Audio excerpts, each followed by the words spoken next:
with our discussion on energy. Now, on Wednesday, we discussed load shedding and some concerns about information reported in the media regarding Eskom. And back with us now is spokesperson Sikonathi Mantshantsha, as we had asked Sikonathi to go and find a few figures for us with regard to some of the information that we still wanted to know. Sikonathi, thanks so much for coming back to us. Welcome to Morning Live once more.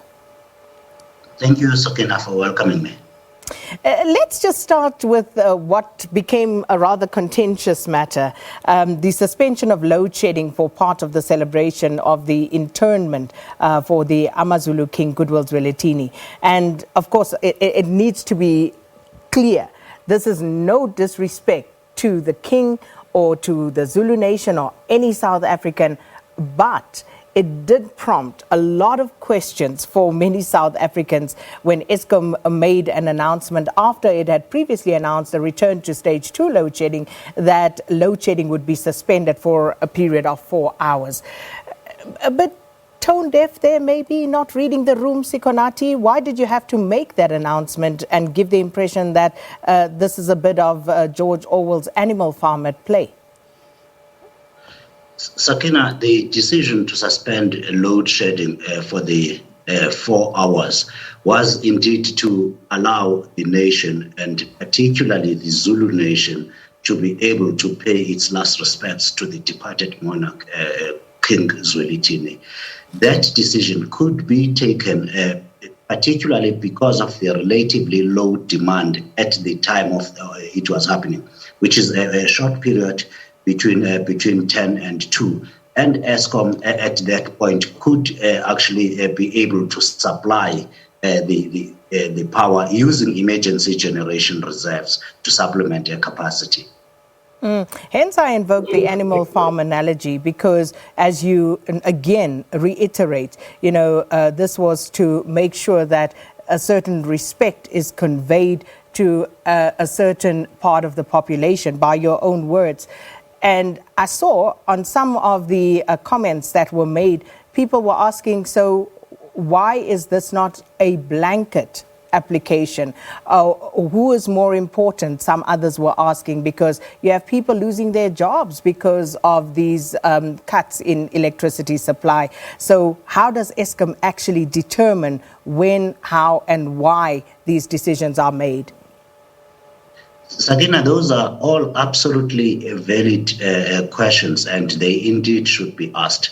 Eskom did this, let's just state right up front, exactly because of Eskom's inability to fully supply electricity. We have been under pressure from all sorts of sections, including people asking these valid questions. And it was thought it would be able to supply in that short duration the power in order to allow the nation indeed to pay its last respects to the Zulu monarch at this difficult time. And as I have said, the period in which this happened, the demand is relatively low. So Eskom did burn some diesel in order to make sure that we were able to do this. It's a rare and significant occasion in a difficult period generally, and Eskom was able to pull this off in that respect. I'm not going to belabor that any further, but I think, South Africans would have heard your response to all of those questions. Earlier on, we spoke to energy analyst Chris Yelland, energy expert with EE Business Intelligence, regarding Minister Mantashe's announcement last night of the 8 bidders to produce independent power. So we touched on this on Wednesday. But how are these new entrants? How will this affect Eskom, and how long will it take before they have any real impact on the grid? Sakina, the first point that I must again point out, that this is a policy and a process of the government through the Department of Mineral Resources and Energy, and all the details, therefore, that I will give you are contained in their own process. Eskom has no role in this, other than to fulfill its mandate as allocated by the government. The minister did say that the first power from these projects will come in only starting in August 2022.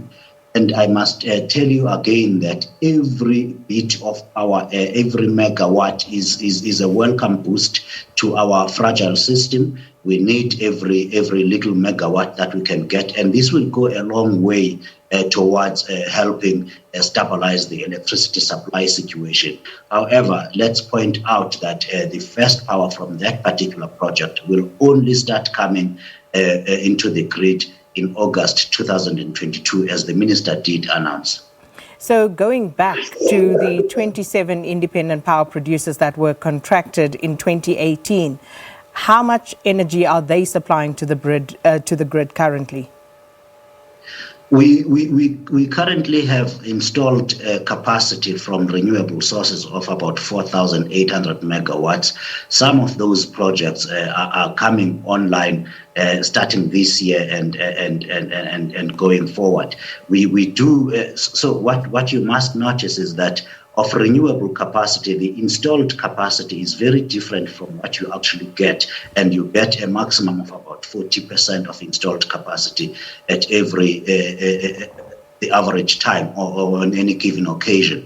We have been getting from renewable about 1,400, 1,500 megawatts as Eskom reports this every evening and during the day on its data portal. So with that, why then in fact, let me not even ask why, because I think Chris Yelland actually kind of gave an explanation to this. The question is then, what is going on with Eskom and the coal-fired generation? Because this was meant to alleviate the situation as it pertains to the capacity and, of course, load shedding, but clearly it isn't. So where is it going wrong for Eskom? Sakina, the renewable energy is coming on throughout the day, those that are connected. So it is helping. Like I said earlier, every megawatt is welcome and is a welcome boost to our fragile system. I'm not disputing that, Sikonathi. I'm not disputing that. I'm saying it was meant to alleviate the situation. So if they are doing their bit in terms of getting the energy to the grid as per the agreement with the independent power producers, why then are we not seeing an improvement in the situation, as it were? Why are we still saddled with continued load shedding as the South African public when you have the independent power producers adding their share to the grid? You have Medupi, you have Kusile coming online. So Chris Yelland says that it's because we are actually producing less. Your existing plants are actually less effective. Is that correct? If you allow me to finish answering the question in detail, Phil, he is absolutely correct. We have been stating to the people of South Africa, in particular for the past year, that our generation infrastructure is really in a sad state, in a desperate state, and we are doing everything to return it to an acceptable level of performance. The measures I have spoken to you repeatedly about are all an attempt to actually recover the performance. And I have said to you that we have 15% currently of capacity on plant maintenance. On its own, that reduces available machines that can be used to generate electricity. This is an attempt to buy reliability going forward by not sacrificing tomorrow's performance while you run your machines hard today. So we will, as we have said, continue to have this problem of load shedding as the time goes, and indeed as we do these repairs, this maintenance.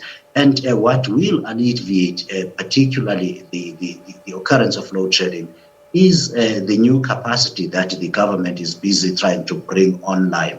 That is where we are. Unfortunately, it does not take a year to repair machines that have been broken over a period of 10 to 12 years. Isn't that the same thing that was said when the 27 independent power producers were contracted, Sikonathi? That is indeed the case. The reality of the matter is that those independent power producers, the 4,800 megawatt installed capacity, is still not sufficient to meet fully the demand together with Eskom's own capacity of the country. Yesterday, Sakina, the demand was just over 30,000 megawatts. Last year, around this time, demand was 30,000 megawatts. So we are not growing the supply. We are not able to grow the supply of electricity to meet the needs of an economy such as ours. What is needed is to ensure, as we have said previously, that Eskom is able to repair these machines and return them to normal levels of operation, and at the same time to grow the capacity to generate, which the government is busy handling. Is Eskom able to do that? Is Eskom able to do that, though? When in the foreseeable future would we attain that sort of position? Because, again, what you're saying to me now has been said by Eskom for a number of years to the South African public now. You are absolutely correct. We have said as Eskom towards the end of April this year, we will return about 5 generation units that are out on planned maintenance. Those amount to about 5,000 megawatts. That will boost capacity, and throughout the year, all the way to September, we will be returning machines from planned maintenance, which will further increase the capacity available. However, the demand itself keeps growing, and of course, as we have power, we will continue to have load shedding reduced significantly later this year. Sakina, no one who is honest can tell you today that with this installed capacity, we can end load shedding. We will significantly reduce capacity until we have enough investments in the generation system to be able to supply more than what is required today to end load shedding. So what is that investment that is required? And can the South African public actually trust Eskom to use that money for the purpose for which it would be intended? The investment that is required to bring new power stations is what Sikonathi Mantshantsha did yesterday, the announcements that he made, and the Department of Mineral Resources and Energy is handling that. Eskom is not involved in the procurement of new capacity. What Eskom is involved in is maintaining its old power stations. By law, the Department of Mineral Resources has to ensure that it procures the energy. With Eskom, the discussion that we are having and the activities that are happening is to repair what is within Eskom, installed capacity that is under Eskom's control. And that is those are the discussions I've been taking to you about April and going later into September, where we will be in a position to significantly reduce the load shedding. Again, let's repeat this. It is not possible to say we will eliminate load shedding by September, because it is new capacity that is required to help us through that. Now, that segues nicely to where we left off on Wednesday, the Duva Power Station coal supply, where it was apparently reported that National Treasury rejected a bid to extend a coal supply contract and that Eskom ignored that particular they ignored the recommendation by National Treasury. So let's talk about that, because it was based on anonymous sources, of course, but it is said that Eskom is intent on extending that contract by South 32 against the recommendations from National Treasury. Is that true? Sakina, the term ignored is coined and an interpretation of the Sunday Times. What Eskom did was to apply for an extension, and National Treasury rejected or declined the application. Eskom is now compiling and preparing a new application to address the concerns of the National Treasury in order to be able to ensure that we get supply to meet about 2,300, 2,800 megawatts of supply from the Duva Power Station, without which we will have a problem that we cannot supply coal to that mine when coal is right at the face of the power station. So Eskom is making an application that should meet the requirements of National Treasury. It is not true to say Eskom has ignored that.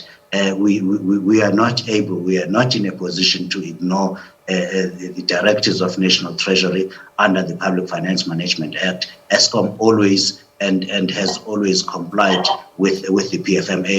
We issued a statement the other day, indeed stating this fact that it is not true that we have ignored. What is happening is that we are submitting a new application that takes care of the concerns of National Treasury.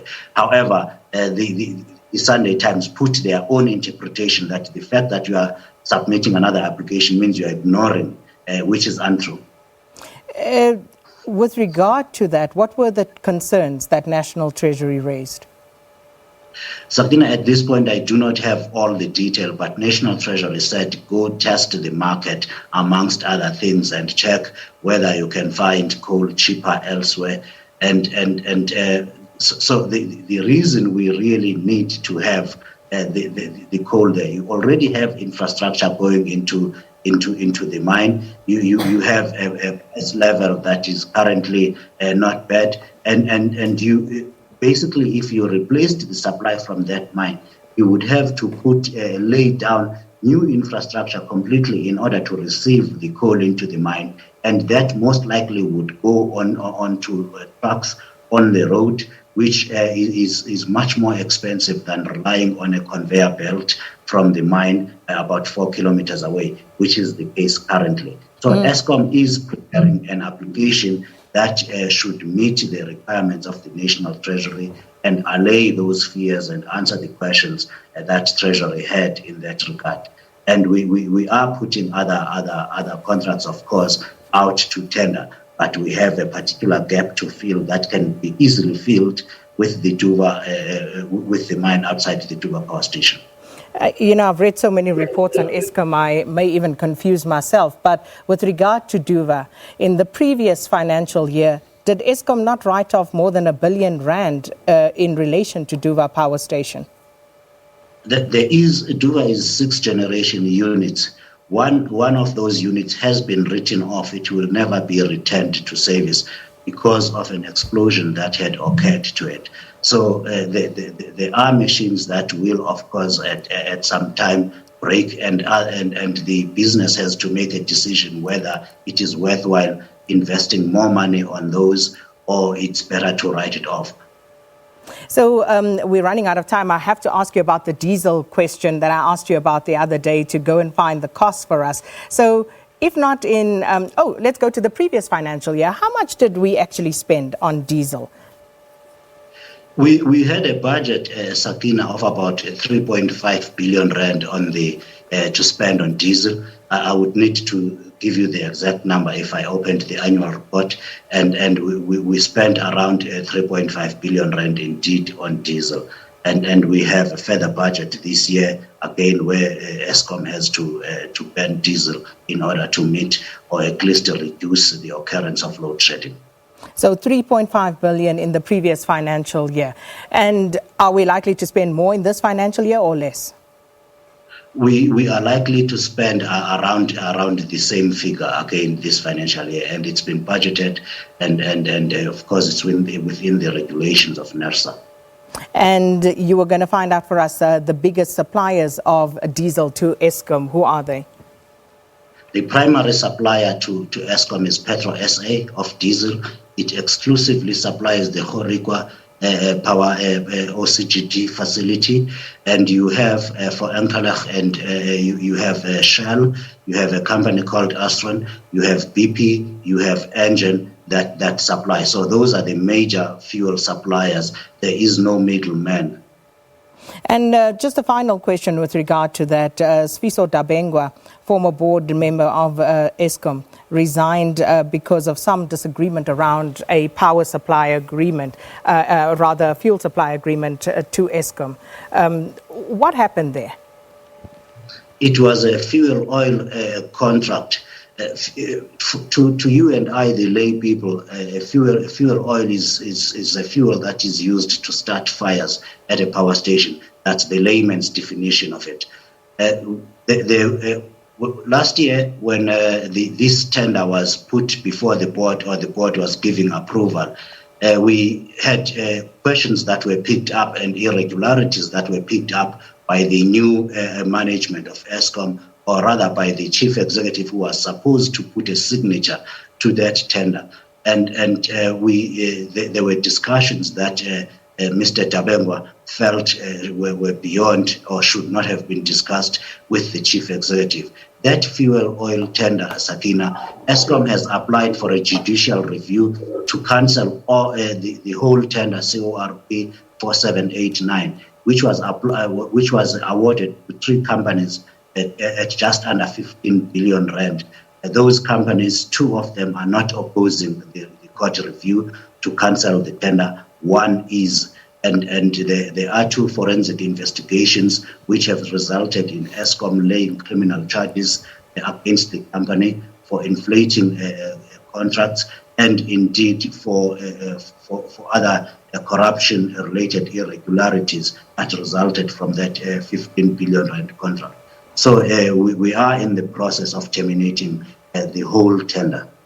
All right, we'll pick up on it again. Thank you so much, Eskom spokesperson Sikonathi Mantshantsha, talking to us about the state of the power utility and also explaining to us why power was kept on for the internment of Amazulu King Goodwill Zwelithini, and not for the internment per se, but more for the memorial service as per that announcement that they made.